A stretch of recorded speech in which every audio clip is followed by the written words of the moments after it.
Hello everybody, Steffi here from The Makers. Welcome to this little tutorial of how to make these little piggy legs.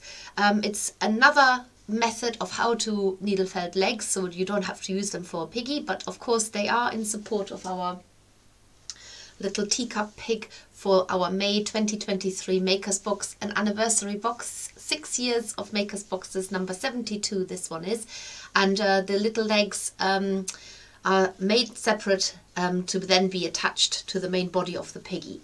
Now, there are many ways of making things in needle felting, as most of you know, if you have needle felted before.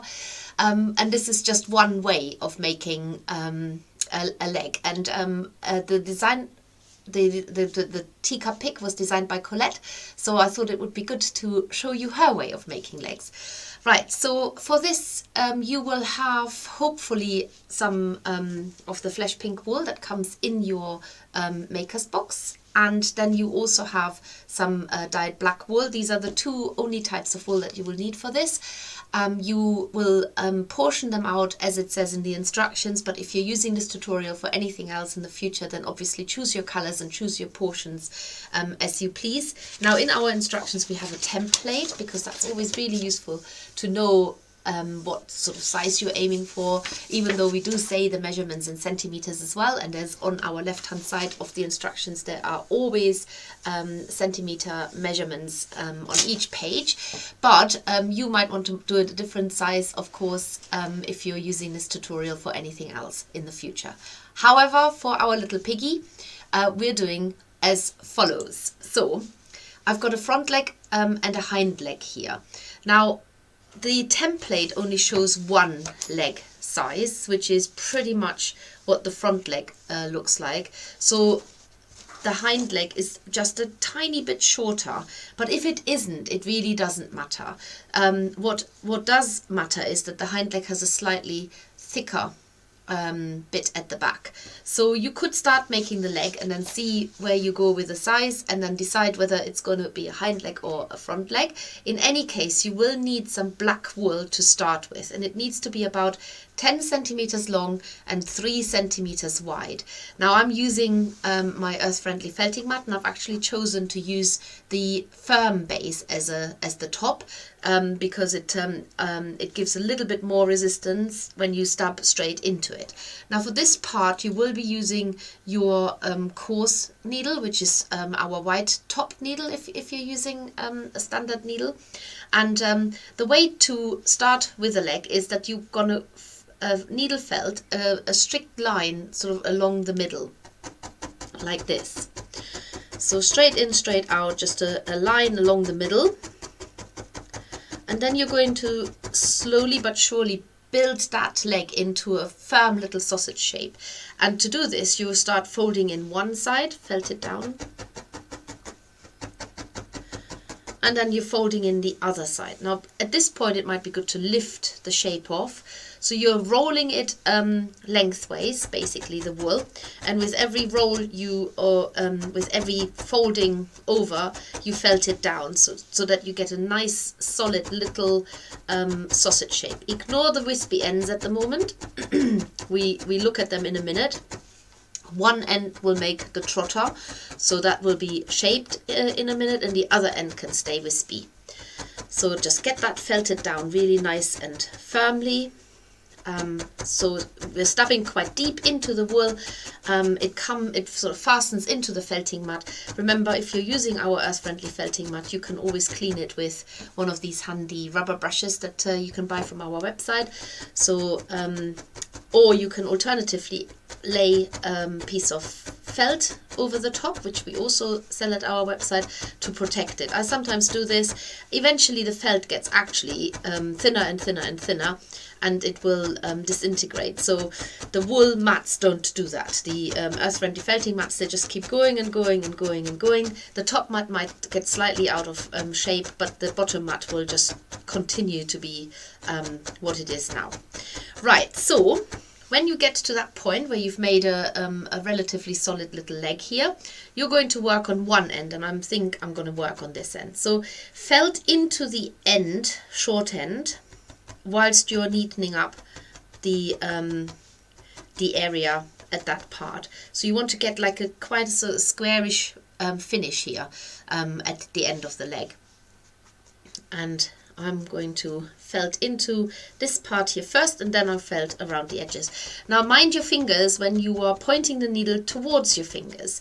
It's the easiest way to do it because you can't stand the leg up on itself like this and then felt into there. You're still going to go towards your fingers. It's always safer to have the work resting on your felting mat. That's a sort of a general rule. I know some people hold everything up and that's just their style, and that's fine, but I am absolutely certain they stab themselves a lot more often.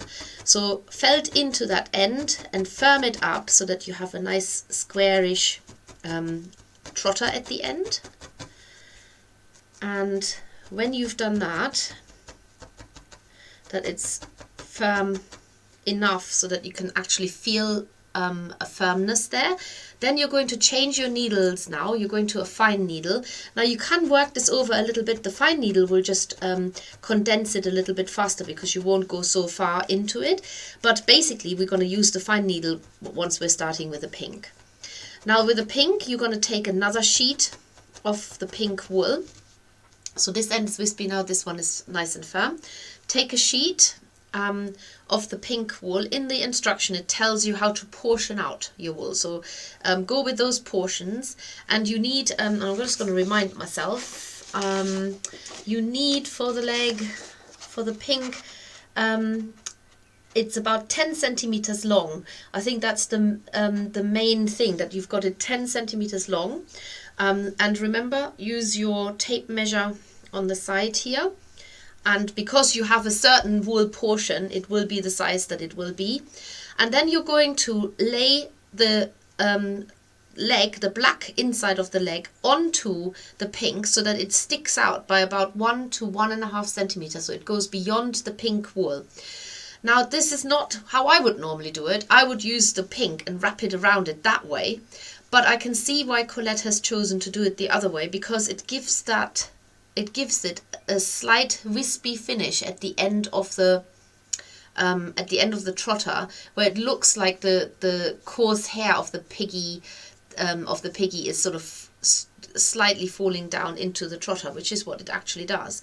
So lay your whole black length so that the pink wool is about 1 to 1.5 centimeter away from the front, and then you're going to wrap it up in that pink wool nice and tight. Okay, so that now has made the whole thing, if your pink wool is 10 centimeters and you've got about 1 to 1.5 centimeters sticking out at the end, that's already made it in total about 11 to 11.5 centimeters. And there is how you adjust the length basically. Now with your fine needle, it's important you use your fine needle. You are going to fasten the pink wool on so that it forms a nice neat sausage with the black inside, and felt it down. Ignore the wispy ends at the moment.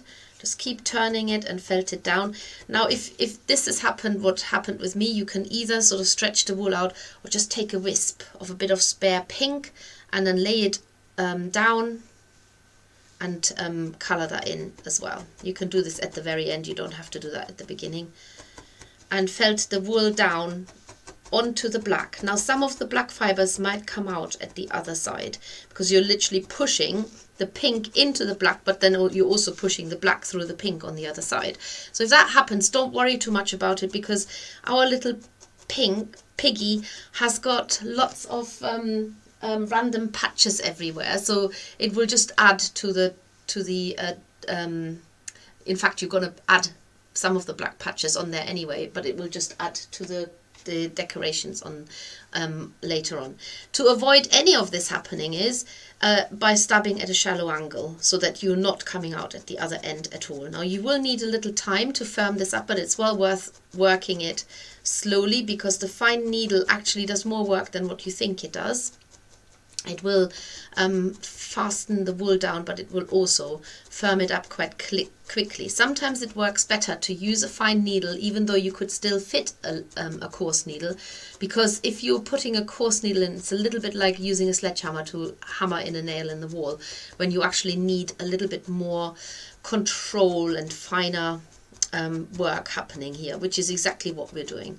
So a fine needle sometimes actually works quite well on a looser wool, and not going down the needle sizes, coarse, medium, fine. For the whole of the project, including the cup, there's only the coarse needle is used for the cup as well, and then the fine needle is mostly used for making the little piggy. So the template comes in quite handy because you've got a slightly tapered shape. Now this looks pretty good at the moment, and I need obviously want to keep it quite bulky at the back. And so I'm going to have to work a little bit more on slimming down the very end of the leg. So I'm working in small increments, little lines going towards the front of the foot. As I've already done another two, I could use one and compare it so that I can actually make the second. I mean, this is important that you do compare when you're making two of the same, because you will have to make two front legs and two hind legs. But this is looking quite good. So shallow little stabs. If you want to, you can go along the leg. Just mind your fingers if you're going towards your hand, which is as you would naturally do it, whether you're right or left-handed. And then when you get to this part, you're going to turn this into a rounded off area. So you could fold the fibers in. You don't want to make it too short, but remember you should have a spare pink wool, and you can always add more to the little legs, whether it's the front or the hind leg, and then just felt it down. Now when you look at the pig make, I'll just show you here on the shoulder, it's the best way to demonstrate it. It is actually quite a separate shape. So when you felt it on, you felt into it at the edge, but then you also overlay some pink wool to cover up the join, and better still, on the other side, you just add a bit of black for a black spot on the piggy. So, but at the moment I'm still working on that shoulder, potentially hip part, depending whether I'm making a front or hind leg.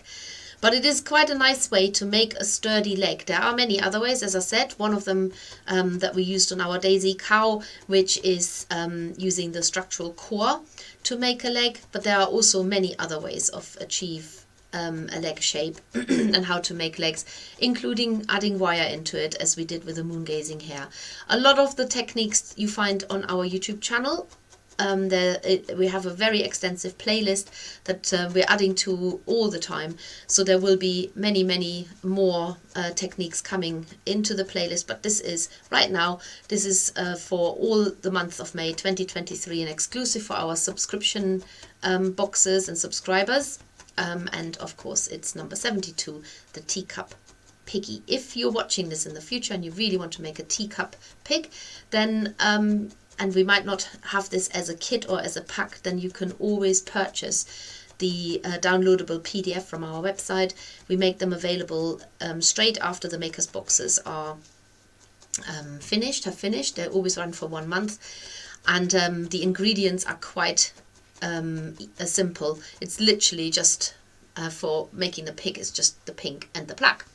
Right, that's basically the tutorial for the leg. I think I've made one that's bang on in between the two, so I need to either shorten it or make it slightly and make it slightly rounder at the back, or I need to add more to the back to make it an arm. But all of it is still possible, so hopefully this was a useful tutorial for you to get your piggy on the go. And of course he keeps falling off the display here. I can't wait to see the little piggy all cozied up in his, oh, where's the teacup? Here it is, all cozied up in his teacup, cross-legged with a smiley face, looking rather smug and pleased that you have made him. So thank you very much for watching, and I look forward to seeing all these little piggies come to life. Bye.